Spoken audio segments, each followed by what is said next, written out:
This is The Great Outdoors with Jason White, exploring the great outdoors in Pennsylvania and beyond.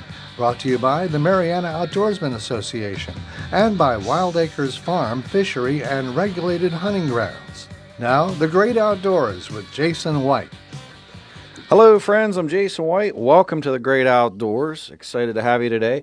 Finally getting some rain here in southwestern Pennsylvania, which is much needed. I wish we could have gotten some of that over this farming and agricultural summer season. I know it's a little disappointing to some because we've had such a drought this year, but certainly thanking the good Lord above that we're getting some raindrops because we certainly need it. Not only for the growing season, but as we progress forward into the upcoming trout seasons. I need to get some water back in those streams and waterways to make the fishing season's a huge success. I want to start off by thanking our sponsors, the Mariana Outdoorsman Association. You can join the MOA today. It's an early bird special. If you join now, you get the remainder of 2024 for free, and then you get all of 2025. You can join at MarianaOutdoors.com. Again, MarianaOutdoors.com. You can give us a call at 724-579-0924 if you'd like to book a tour and see any of the facilities, amenities. 1,000-yard rifle range. It's the biggest in southwestern Pennsylvania. Metal targets. You can set up paper targets. Full-size elk, full-size bear. We have a boar. A lot of square targets. So, depending on what you like to do, whether it's 100 yards or out to 1,000, we got a little bit of everything. Additionally, 2.5 miles of private trophy trout fishing. Fish are stocked monthly from October to May, ranging anywhere from 10 to 34 inches typically is a standard, and there's 6 different types of trout. Last but not least, there are a lot of other gun ranges, including 5-stand, pistol ranges, semi-auto, and 3D archery. And the last thing, upland bird hunting. If you'd like to upland bird hunt, we do pheasant, quail, and chukars stocked regularly in our hunting fields for members and non-members to hunt. Members can come and enjoy members can come basically 6 days a week. We go over all the full details whenever we do our safety talks and tours. But again, if you want any information, MarianaOutdoors.com, or give us a call at 724-579-0924. Wild Acres Farm, Fishery, and Regulated Hunting Grounds, in conjunction with being managed by 10 Mile Creek Outfitters. If you're looking to book a weekend getaway, if you just want to do some lodging, just to relax, to get disconnect, want to stay at the farm, that's available. If you'd like to book an upland bird hunt, fully guided, that's available. If you'd like to do a group hunt and do a continental hunt, that is also available. If you're interested in a free-ranging whitetail guided hunt, that is available for the fall of this year, archery and rifle season. And then additionally, we have guided trout fishing trips. And last but not least, we have spring gobbler turkey hunts. All guided, no fence, absolutely no fence. Don't do that at our facilities. Everything is managed for wildlife, and I'm sure you will have an absolute blast. Website is 10mileco.org, which stands for 10 Mile Creek Outfitters. TENMILECO.org. Or again, you can call us at 724-579-0924. And last but not least, please visit Pennsylvania. Very critical that folks in other states come and enjoy the great outdoors of PA. So visit PA today. I wanted to hit on some upcoming events that we have for the Mariana Outdoorsman Association. Thursday, October the 3rd, we're going to be doing another quail stalking. We like to do that, September and into October. And then we'll kind of transition over to more pheasant and chukar stalkings once the weather breaks a little bit more. As of right now, Friday, October the 11th, we have a trout stalking. That is at 3 p.m. We will meet at the 1997 Maury Road, Clarksville, PA, 15322. That is the access area that adjoins Wild Acres Farm. So please come check us out, and then you can participate in that full gamut. Friday, October 18th, there will be a continental pheasant hunt. It is currently a fundraiser for the Fayette County Farm Bureau. If you'd like to register, just go onto the Marion Outdoorsman Association's Facebook page. There's an event link, and it gives you the directions of how to register. If you got any questions about that, you can also give me a call at 724-579-0924. Saturday, October 19th, really excited about this. There's a gun and cash bash. It's a sports energy and sportsmanship bash. It's a collaboration between the Marion Outdoorsman Association and the U.S. Oil and Gas Alliance. I'm really proud of this event because I think it's critical that the energy industry and sportsmen alike work together, because whether we realize it or not, the energy folks not only are critical to our energy security and making sure the lights stay on, but also they do a fantastic job when it comes to conservation and the things that they do that have such a profoundly and impactful positive impact on wildlife. So I think it's really critical that, we promote each other and, let people know the benefits of energy and how there's a symbiotic relationship with the great outdoors. Looking ahead, the MOA will also be hosting its seasonal tag competition amongst members. So if you're a member and you're interested in doing that, we're going to start tagging fish, and basically it's a something we started last year. It was kind of a trial and error thing, but really excited to do that again. So anybody that's a member wants to get into that, we will have the tag trout contest ongoing from October till May 1st, end of April, the 30th of April. Sunday, December 15th, we have a winter fly fishing one-day tournament. That's for MOA members only. And then, let's see here, Friday, May 2nd through Sunday, May 4th. So it'll be all day Friday, all day Saturday, and then it's going to be half day of Sunday. It's going to be basically a 2.5-day fishing tournament, fishing for tagged fish. It's open to anybody in the state of Pennsylvania, and as of right now, we will take the first 60 fishermen. So anybody that's interested in that, it's also a pretty cool event. Really, I think if you want to see what we have to offer, I think you'll enjoy it. We have campsites available, lodging, so on and so forth. So love to have everybody. Really excited about it. And that being said, I would love to highlight on the work we've been doing, and I also want to highlight on some things I would say that hit a political nature for this upcoming election in regards to the outdoors that I think need to be discussed, because I think it's critical that we kind of dive into that rabbit hole, because it impacts each and all of us. But that being said, we just finished a project on Daniels Run. I'm very, very proud of this project. I know I've talked about the trials and tribulations on past episodes with permitting and just all the humps and bumps and hurdles. But that being said, we've officially and successfully installed 10, they're called rock cross veins, throughout Daniels Run. We have approximately, it's right around a mile, a little less than a mile. Daniels Run is so critical because to my knowledge, it is the only watershed, it's the only stream in Washington County that can sustain trout 365 days a year. It's a spring-fed stream. It's basically fed from Route 40. The corridor is basically coming from Scenery Hill area up around the Century Inn, and basically the watershed tapers back to Daniels Run, and then we're just upstream from where the stream actually dumps into 10 Mile Creek. So if you want to see it, please come check it out. I don't have any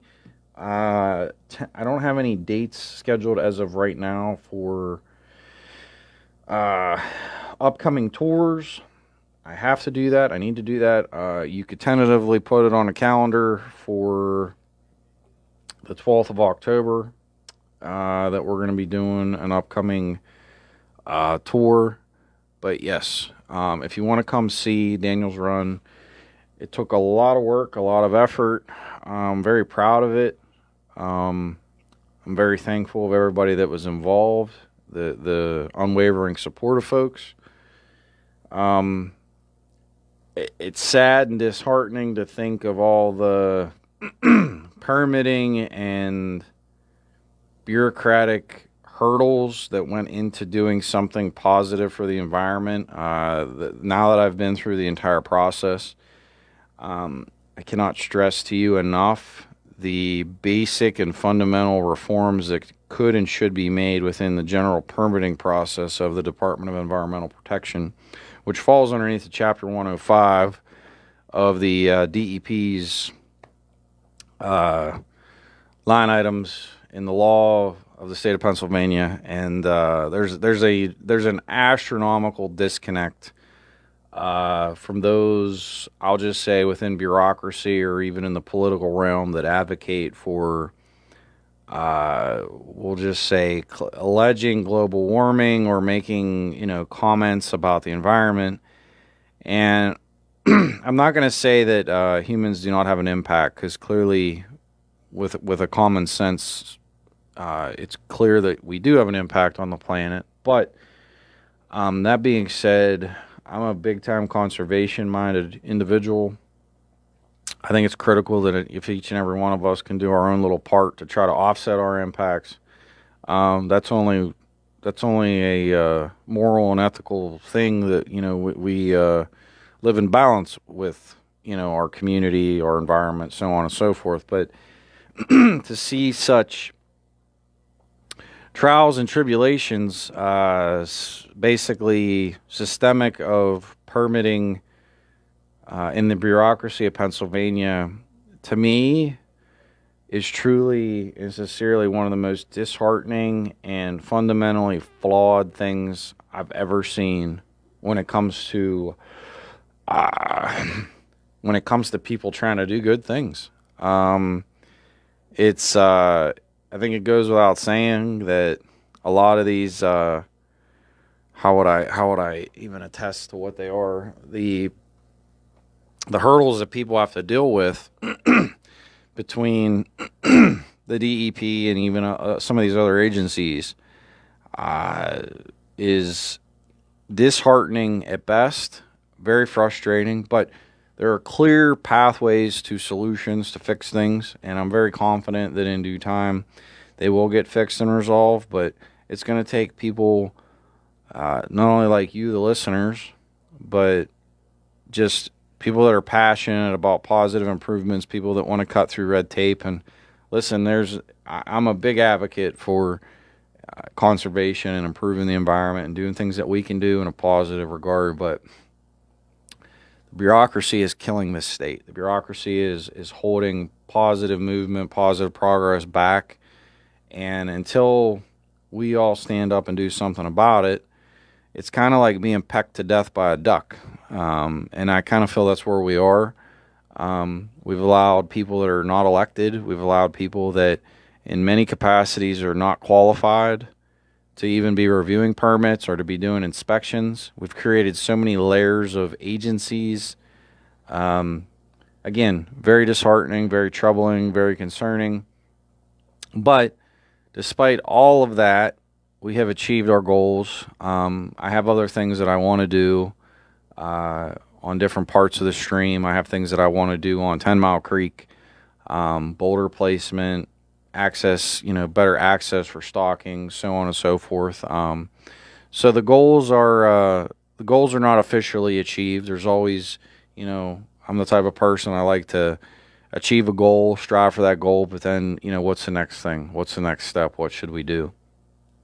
And, I'm really excited about that. I'm really looking forward to the next goals at hand.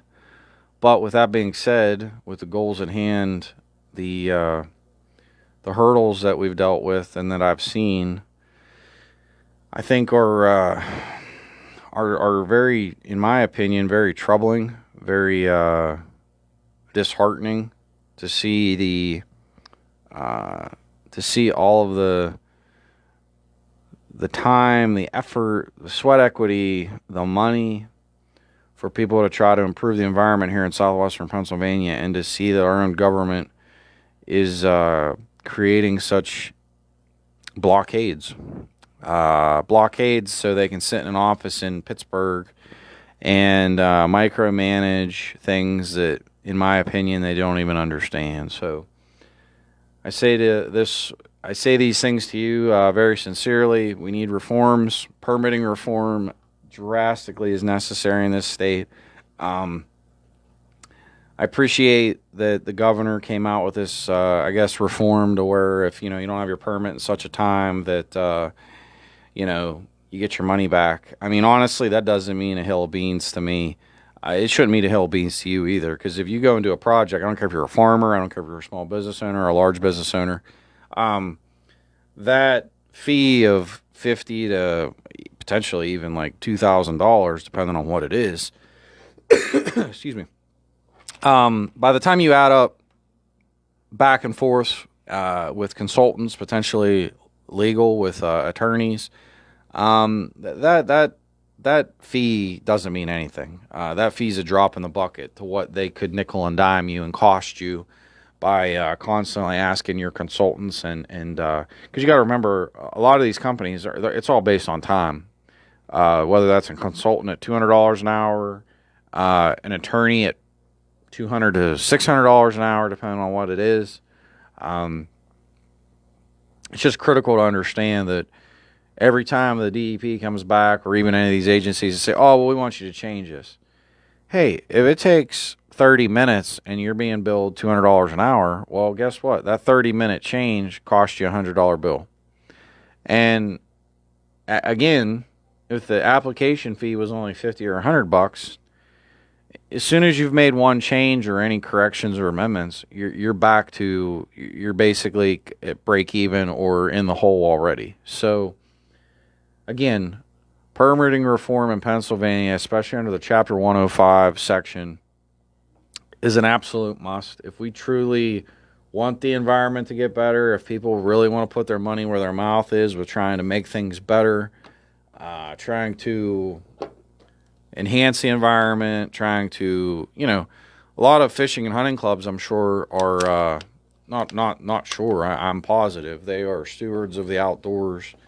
And basically, instead of agencies collaborating and working together and establishing good pathways forward, these things just simply and utterly are stymied.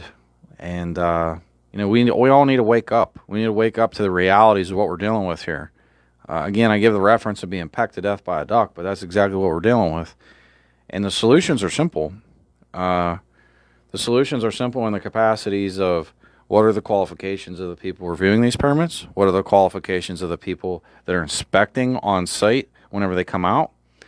What is their, when I say qualifications, and I'm not talking about college education. I mean, clearly there should be some type of education there, but also what is their private sector experience? Because until you've written a check or until you've dealt with the trials and tribulations of what they're bestowing upon you, you don't have the appreciation to then deal with it with other people, to then be on the opposite side of the fence. So I think that private sector experience is paramount for people to truly understand that their decisions have a ripple effect and a negative effect at that. Also, the application process is absurd in my opinion. Some of these permits, a fast permit's probably 3 to 4 weeks. Some of these permits could take a year, 18 months, and that to me is mind-boggling. When you think about it, when you're trying to do like environmental improvement projects, that just is somewhat kind of insane. So, I look forward to the changes that can be and that should happen. And that's not to mention that the permits should be automated, and if you do decide to do them electronically, which you can do them electronically right now, but then there's this giant long review process. The drawings and schematics should already be available. You should be able to basically, at the end of the day, pay your fee, hit submit, and it should be automatically approved, because that's the whole concept of a general permit. The problem is this stuff is in such a quagmire, even with the drawings that are available, which I could break that down. Like the drawings that even the state provides you, they're a joke. They're not accurate to what is reality. And I think that, there just needs to be some reforms in the capacities of, positive change here. And it can happen, but everybody needs to understand it's a problem. You can't fix something if you don't realize it's a problem. And this permitting stuff is a cancer to the state of Pennsylvania. I'm not saying that people shouldn't get approvals. I'm not saying that people shouldn't follow the rules and regulations. But when you have so many layers of bureaucracy, so many people that are reviewing things that are completely unqualified to review them, people that just arbitrarily, in my opinion, make stuff up and then want to hold you to a standard that's not even law. Now you're talking about they're crossing the line of your constitutional rights. You're now into territories of discrimination. And these have been proven things that happen across the state of Pennsylvania. And until we all collectively start talking about it, start, really raising awareness to the topics at hand, it's not going to get better. So we'll see where things go. But I'm really thankful, really appreciative, really looking forward to the success of what we've achieved at Daniels Run. I really think people should come and see it. I think it's certainly a testament of what we are capable of, number one, and also what positive projects do look like. And I'm really excited for the future because I think it's only going to keep getting better and better. I got already plans for, like I said, some other projects that I'd like to pursue and things I would like to do. But as the good old saying goes, Rome wasn't built in a day. And sometimes you just got to take it in stride and kind of do a little bit at a time. So I look forward to, where things are headed and where we're going. And certainly I will keep everybody posted. But Daniels Run, after all of this, will get stalked with some trout here October the 11th. And I am very, very excited to see the smiles of people, hopefully with some bent fishing poles and making memories for a lifetime. So, again, I wanted to thank everybody for your unwavering support. And I can tell you that despite all the hurdles that have been thrown in the way, that certainly I and we are going to continue forging ahead, not only with what we've achieved, but with other goals and ambitions down the road. And additionally, I'm committed to reforms. I'm personally, I would say, extremely committed towards these reforms, because they are, when you hear people talk about government and common sense, it's like some of this stuff is so blatantly common sense. It's almost unreal that it's a rational conversation.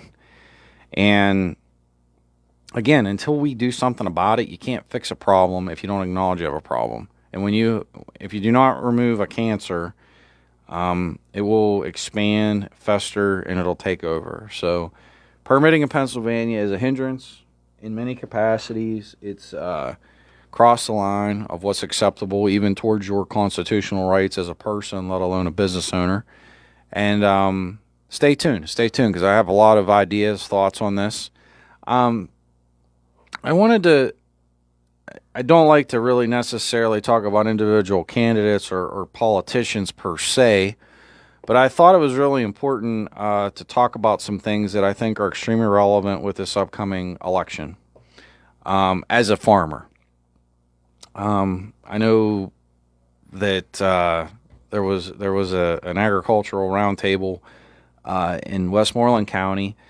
And I did not attend, but I had the opportunity to watch some of the questions, and there were some things that I think that are paramount that I raise awareness to that need to be, when you go to vote this year, I think it needs to be something that you understand how things, who will impact you and in what way.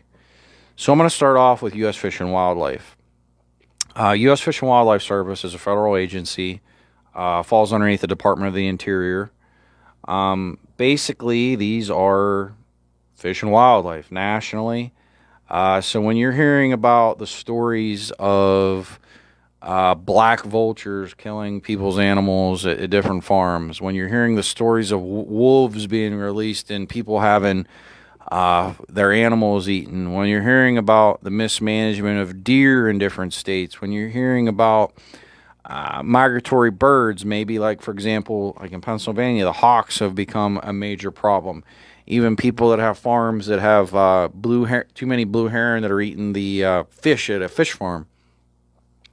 These are things that that this particular agency oversees and disseminates down to the individual states with whatever type of agency. So in Pennsylvania, it's then given down authority to the Pennsylvania Game Commission. When you deal with the U.S. Fish and Wildlife right now with the current administration, and you call for the Eastern Regional Office, you will not get it. You will not speak to anybody. The odds of getting somebody to pick up the phone are like nil to none. I can't even tell you how difficult that is. So like right there, just basic communication to establish communication channels with an agency that is critical towards permitting, because if you're an upland bird preserve, if you're a fish farm, if you're a farmer that's dealing with some of these black vultures, if you're dealing with wolves, if you're dealing with other species that are literally destroying and killing your livelihood, and you need to be able to communicate to get the appropriate permits that are required, you need to have an open line of communication. So again, I was explaining earlier about the Pennsylvania permitting, general permitting, just hindrances and roadblocks. U.S. Fish and Wildlife federally right now with the current administration is a total and utter mess, in my opinion. So we're starting off with communication. We're talking about permitting. It took me nearly a year to get a permit just to be able to deal with a hawk issue that I was dealing with. I was dealing with pen damages. I was dealing with property damages.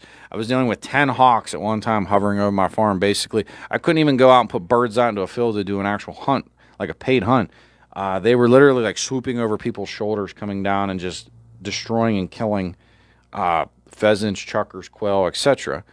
So it literally, I had to document this. I had to basically go around, get my congressman's office involved, like completely ridiculous premise and proposition. But literally, it was the squeaky wheel gets the grease, and it was literally almost after a year I was finally able to get that. Just the entire permitting process through that agency is terrible. I cannot stress this to anybody enough.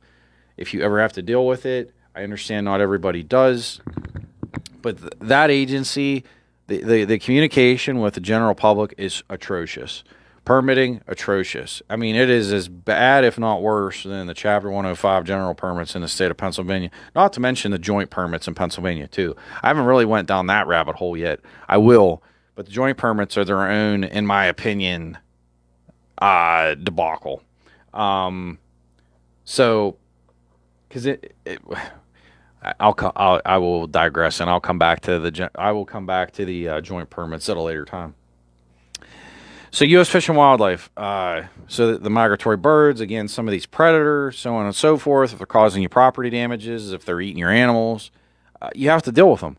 But again, current administration, total and utter nightmare. No accountability there. It's like, that is like an entity that is like its own living, breathing thing. There is zero accountability. I cannot stress this enough. It is manifested into protect these animals, protect these. It's not about balance. It's not about the ecosystem. It's not even about data collection. It's not about knowing what you have. It's basically people are dealing with their livelihoods being decimated because these people are not managing. So U.S. Fish and Wildlife, huge current concern with the current administration. Cannot stress this enough. Next up, I mentioned about wildlife reporting information, data, so on and so forth. They don't have it. Currently, U.S. Fish and Wildlife, correlating with the Pennsylvania Game Commission, data is atrocious, absolutely and utterly atrocious. That being said, USDA, U.S. Department of Agriculture, has a huge gap in Pennsylvania when it comes to crop damages. So people are literally in the state of Pennsylvania losing their livelihoods because the deer problems have manifested and grown to be completely out of control. So instead of U.S. Fish and Wildlife acknowledging what a monstrous problem this is, collaborating with USDA, collaborating with the Pennsylvania Game Commission, basically it's at a point where I would say predominantly USDA is sitting on the back burner because they're not allowed to talk to Congress. Mental note for those out there. So they acknowledge there's a problem, and there's a lot of great people in USDA, but basically they're not allowed to have a conversation. They're not allowed to talk to their congressman and say, "Hey, these are viable solutions to our collective problems." So they're kind of a resource that's on the back burner that cannot be utilized. U.S. Fish and Wildlife sitting here basically as a bureaucratic, in my opinion, blockade similar to the Pennsylvania DEP. They've turned into like basically just they don't care if farmers lose their livelihoods. They don't care if these things cost you a year to get a freaking simple permit. I mean, there's nothing simple about anything. It's kind of, I hate to say this, but in many capacities an utter nightmare. Did you know that Pennsylvania does not have an itemized budget item in the federal budget for crop damages? So like in other states, USDA, I said, that's kind of sitting on a back burner. They're sitting on a back burner because in our federal budget in Pennsylvania, we do not have crop damages listed as a viable investment, I guess we'll say, from the federal government to either prevent or address crop damage. And that could be anything from scaring animals away, installing the sound systems, lasers. It could be shooting and harvesting animals to try to get the numbers in check. It could be potentially fence. There's a lot of different viable options, depending obviously on the particular situation. But that is not being utilized. And I make the argument that, we cannot allow our farms to be devastated and destroyed, let alone other businesses, which, it's not just all farms that are being devastated by wildlife. We cannot allow wildlife to run amok. And then the next question you must ask yourselves is okay, well, where is the money going? Well, then it raises the question, okay, well, look at the money that we're sending to all these other countries, whether it's bombs, planes, aid, whatever it may be, things such as addressing astronomical deer herds or populations out of control, or the fact that populations have manifested so high that now we're seeing disease even within certain species. Migratory birds transmitting, different influenzas, different viruses. These are all concerns because of inadequate, I would say, wildlife management practices. Does Pennsylvania have a good understanding of deer populations in the state of Pennsylvania, or is it a guess? I would say to you, quantitatively and mathematically and factually, it's more or less a guess. I wouldn't even classify it as an educated guess. I would say it's quite a guess. And my argument to you would be, when you look at these different agencies and how the current administrations are handling the wildlife management practices and procedures, and all this stuff is manifesting right now, which is contributing to inflation. People's livelihoods are being destroyed and decimated. These problems are not being currently addressed. Pennsylvania is one of the highest states in the nation for vehicular deer accidents. Think about that, how that then negatively impacts your insurance collectively, our society. Anybody lives in the state of Pennsylvania, because there are so many vehicular accidents, we pay then more insurance. More insurance means more money out of your pockets. More money out of your pockets means less money that you can spend on things that you want to do with your time.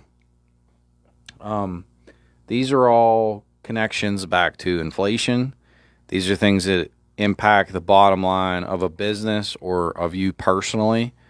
So if you add up all the things I'm talking about when you look at how you're going to vote this upcoming fall, the current administration, the current policies are way too much permitting that takes way too much time, bureaucrats that, in my opinion, are predominantly unqualified, bureaucrats that overstretch their bounds of what I would even say they're constitutionally able to do.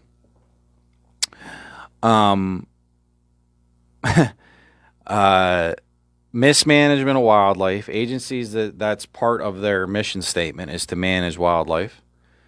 Mismanagement of wildlife that's then correlating back to businesses that are going to file bankruptcy. I mean, does everybody realize there's literally businesses in southwestern Pennsylvania that are going to file bankruptcy, if not already have filed bankruptcy, because of wildlife damages, because of this mismanagement that I'm explaining that is happening right now. It is happening here in southwestern Pennsylvania on an astronomical scale, and we do not have sufficient solutions at the state, whether that's the Pennsylvania Game Commission, Pennsylvania Fish Commission, Pennsylvania Department of Environmental Protection. These layers all add up, go up to federal, and then you get into USDA and you get into U.S. Fish and Wildlife. You have a bureaucratic nightmare that has stymied progress, that is festering and feeding layers and layers and layers of bureaucracy. And I don't care if you're a small business owner, if you're a large business owner, anybody that deals with any types of agriculture, and not just people that are growing things. People, for example, I would even say like myself, stock a lot of fish, stock $50,000 worth of fish a year, stock $20-some thousand worth of upland birds a year. I need to be able to keep predators in check and in balance, because otherwise you put something out there and immediately all these unchecked and unbalanced predators basically wipe you out. So you have to be realistic about this goes back to we've allowed advocacy groups such as these animal rights groups that did not want to allow trapping or did not want to allow furs to be taken. Well, guess what? There are negative impacts to that. Furs are not a negative thing towards the ecosystem. You must harvest predators to keep the system in balance. It's a necessity. It's a requirement. If you want to then feel that a predator is more important than the ecosystem, then the ecosystem will then tip out of balance. And this is why you're now seeing people saying, oh, well, there's not as many turkeys anymore. And, oh, why aren't there as many ruffed grouse anymore? And why aren't there as many pheasants anymore? It's not rocket science. Look up in the sky. How many red-tailed hawks do you see? What the heck do you think they're eating? They're going to eat whatever is the simplest, easiest meal that they can get a hold of. I also want to talk about inflation.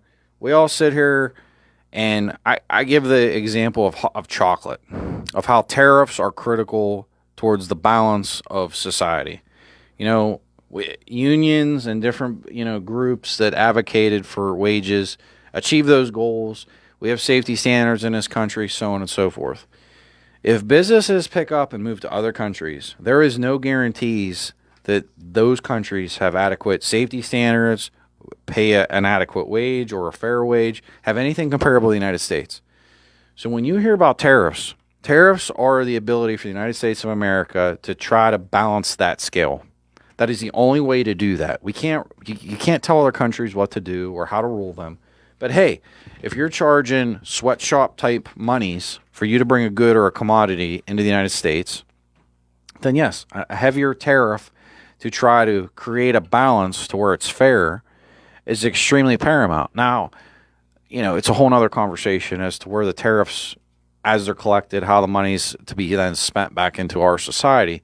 But the point is you do not want businesses leaving the United States, which has happened in the past, which obviously started back after World War II, and there's a history of that, where jobs then were sent to these other countries, basically made for pennies on the dollar, and they sent the goods and commodities back in the United States. I mean, I could give you examples specifically of chocolate. Hershey's chocolate, a lot of it comes from Costa Rica. I was actually at a farm in Costa Rica and gave me this tour.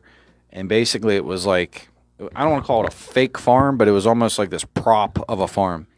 And the gentleman told me that, well, we're trying to have a better life here. And I'm like, well, how do you, where are the fields at? They're like, well, we have these shanties at the bottom of the mountain, and we bring in people from Nicaragua, and they live in these shanties, and they pick baskets of beans, of the cacao beans. And I was like, really? $2 a basket. $2 a basket. And for a full day, 15 baskets would be a full day for those people, making $30. So just think about that if we really care about wages and we really care about people, tariffs are critical to try to force these other places to try to leverage them to do the right thing. Obviously, we're not here to be world police. We're not to do whatever. But why I'm saying all these things is we need tariffs. We need a balanced trade. We need to acknowledge the fact that right now, all of these things are a muck under the current administration. So I hope everybody can just read between the lines. But listen, a lot of things upcoming. This show flew today. MarianaOutdoors.com, early bird special this upcoming fall. Check us out. Also, Wild Acres Farm Fishery Regulated Hunting Grounds. Give us a call, 724-579-0924, and visit Pennsylvania. I'm Jason White. This has been The Great Outdoors. I'll talk to you all next week. Have a great day. Enjoy the rain and enjoy your weekend. Bye-bye.